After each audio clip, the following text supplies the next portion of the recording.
Officio member Etela Rajender గారు మాట్లాడుతా ఉన్నారు. ఎందుకంటే మీటింగ్ కి వెళ్ళాలి కాబట్టి.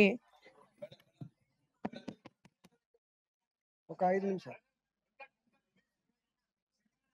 మాట్లాడండి. హానరబుల్ మేయర్ గారు, honourable ex officio members, honourable corporators, officials అందరికీ నమస్కారం. మేయర్ గారు, నేను ఒక 4-5 సూచనలు చేయడానికి కోసం మీ పర్మిషన్ అడిగిన. అందులో మొట్టమొదటి సూచన ఏంటంటే, మొన్న మీరు జిల్లా డెవలప్మెంట్ కమిటీ మీటింగ్కి వచ్చారు. అక్కడ డబుల్ బెడ్రూమ్ల గురించి బాగా చర్చ జరిగింది. సరే, ఆ రోజు మాట్లాడే అవకాశం దొరకలేదు. అర్బన్ పావర్టీ రూరల్ పావర్టీ కంటే ఎక్కువ ఉంది మేము చూస్తున్న క్రమంలో. మీకు తెలుసు, రూరల్ ఏరియాలో ఉపాధి లేకపోతే పుట్ట చేత పట్టుకుని వస్తారు. వాళ్ళందరికీ అడ్డా హైదరాబాద్. అది ఓల్డ్ సిటీయా న్యూ సిటీయా తేడా లేకుండా. నా సూచన ఏంటంటే, ఈ డబుల్ బెడ్రూములు కాన్సెప్ట్ గొప్పగానే ఉంది, కానీ ఈ డబుల్ బెడ్రూములు ఎక్కడో తురకపల్లిలో, ఎక్కడో అలియాబాద్లో కట్టి చార్మినార్ వాళ్ళకి ఇవ్వడం వల్ల, ఎక్కడో ఉన్నటువంటి చంద్రాయణగుట్ట వాళ్ళకి ఇవ్వడం వల్ల, వాళ్ళు అక్కడ పండ్లు అమ్ముకొని బతికేవాళ్ళు, కూరగాయలు అమ్ముకొని బతికేవాళ్ళు, 4 ఇళ్ళల్లో పని చేసుకొని బతికేవాళ్ళు, వాళ్ళు అక్కడికి పోవాలంటే వీళ్ళ ఉపాధి పోతుంది మేడం. అందువల్ల నా సూచన ఏంటంటే, మొన్న అక్బరుద్దీన్ ఓవైస్ గారు కూడా ఈ సూచన చేశారు. ఏ నియోజకవర్గంలో ఉన్నటువంటి పేదలకి ఆ నియోజకవర్గంలోనే తప్పకుండా డబుల్ బెడ్రూమ్ వాళ్ళ సొంత జాగలలో కానీ లేదా ల్యాండ్ అక్వైర్ చేసి ఇవ్వాలని చెప్పి నేను కోరుతా ఉన్నాను. నెంబర్ 1. రెండవది ఏంటంటే, ఈ పేదలకి ఇల్లు అనగానే ఇంత కాస్ట్లీ ల్యాండ్ ఇస్తామా అని చెప్పి మనకు ఎందుకో మెంటల్గా బ్లాక్ ఉంటుంది.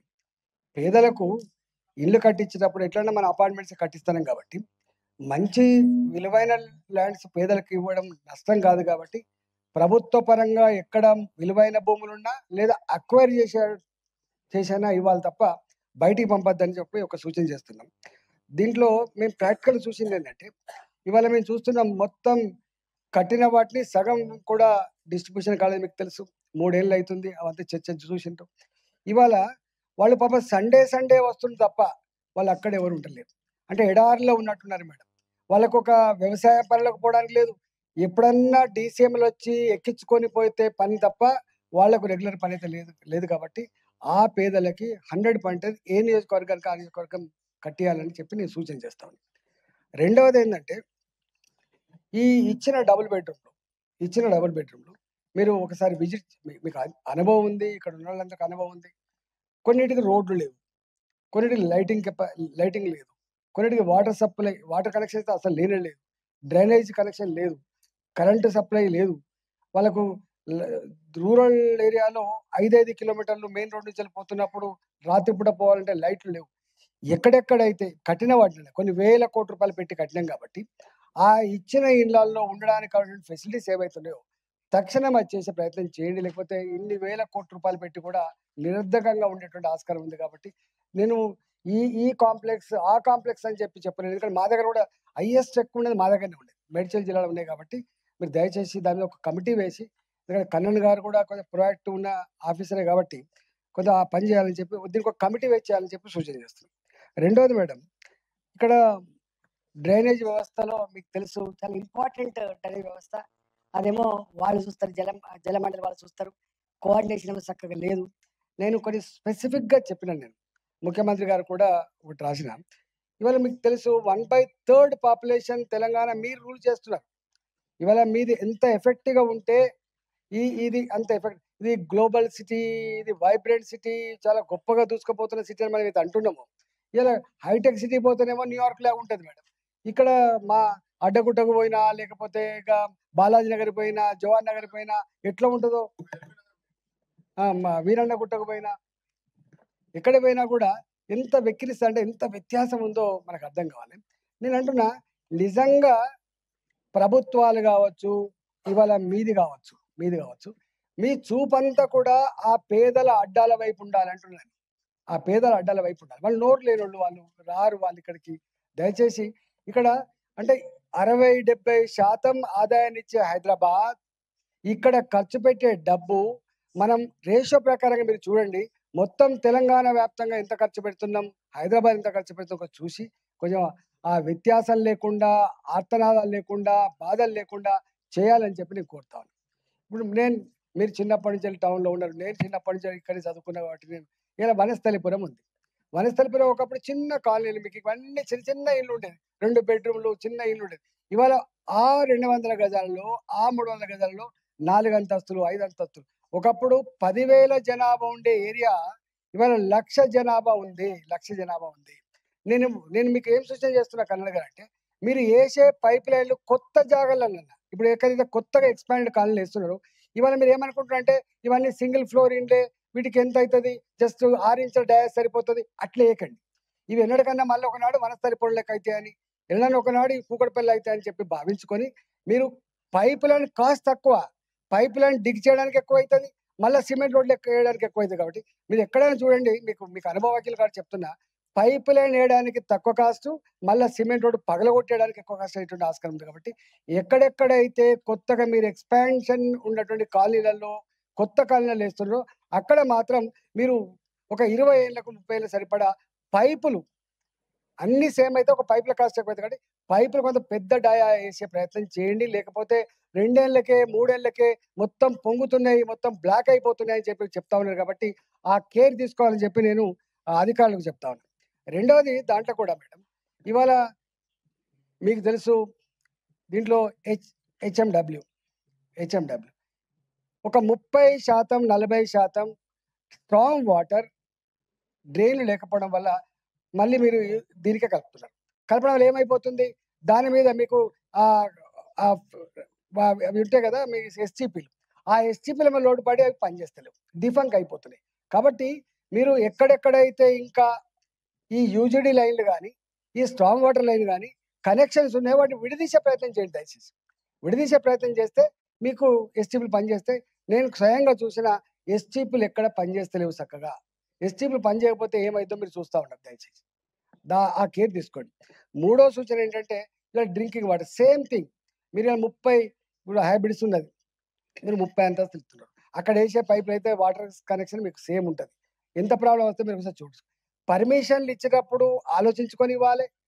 రెండోది ఒకవేళ ఇస్తే గనక వాడికి ప్రత్యామ్నాయ డ్రైనేజ్ పైపులను గాని, ప్రత్యామ్నాయ డ్రింకింగ్ వాటర్ గనుక ఇవ్వకపోతే పాత కనెక్షన్‌లకు ప్రెషర్ రాక, ఈ కొత్త కట్టినోళ్ళు, ఈ డబ్బులున్నోళ్ళు ఏం చేస్తారు మేనేజ్ చేసుకొని ఎక్కువ పైపులేసుకునే ఆస్కారం ఉండది. వాళ్ళు పైరేజ్ చేసుకునే ఆస్కారం ఉంది కాబట్టి, సామాన్య బస్తీలలో ఉండే జనానికి నల్లా నీళ్ళు ప్రెషర్‌తో రాకపోతే ఇబ్బంది పడే ఆస్కారం ఉంటది కాబట్టి, అల్టిమేట్ విక్టిమైజ్ అయ్యేది పేదవాళ్ళు కాబట్టి, ఇగో ఈ నీళ్ల పైపులైన విషయంలో కొంత మీరు జాగ్రత్త తీసుకోమని చెప్పి నేను మూడో సూచన చేస్తున్నా. నాలుగో సూచన ఏంటంటే, ఇవాళ మొన్న కన్నడ గారు చెప్పిండ్రు 80% పూటికలు అయిపోయినాయని చెప్తున్నారు. నిరంతరంగా నేను మొన్న పోయి చూసి ఒక ఫోటో కూడా పంపించిన. మీరు స్ట్రాంగ్ వాటర్ డ్రైన్స్ అలానే మనం ఈ డ్రైన్ కూడా పోతా ఉంది. అది డంపింగ్ యార్డ్ లెక్క మారిపోయింది. మీకు అనేక దిక్కులు అవి ఎట్లా ఉన్నాయి. మీరు ఒక 4, 5 మంచి పనులు చేసిండ్రు. ఏంటిది? పిల్లలు పడకుండానో, పెద్దవాళ్ళు పడకుండానో మీరు లింక్ జాలీలేసిండ్రు. అప్పుడప్పుడు పొంగినప్పుడు ఏమైతదంటే, ఈ లింక్ జాలీలలో మొత్తం చెత్తంతా పేరుకుపోయి, మొత్తం వాటర్ బ్లాక్ అయిపోయి, వెనుకకు తన్ని కాలనీ మునిగిపోతాయి. నేను ఒక్కటేమంటున్నా అంటే, మన జీహెచ్ఎంసీ ఖర్చు పెట్టే డబ్బు ప్రికాషన్ ఇమేజ్‌లో 100,00,00,000 అయితే, వరదలొస్తే మునిగిపోయేటువంటి ఆస్తి 1000,00,00,000 ఉంటది గుర్తుపెట్టుకోండి. ఒక్కొక్క ఇల్లు ఒకసారి మునిగిపోతే మీరెవ్వరైనా గుర్తుపెట్టుకోండి. పెద్దలు మునిగిపోరు ఎప్పుడైనా బాగా గుర్తుపెట్టుకోండి. ఎవరు కింద లో లెవెల్‌లో కట్టుకునుంటారు? బస్తీలు, పేదవాళ్ళ అడ్డాలల్లకే నీళ్ళొచ్చే ఆస్కారం ఉంటది.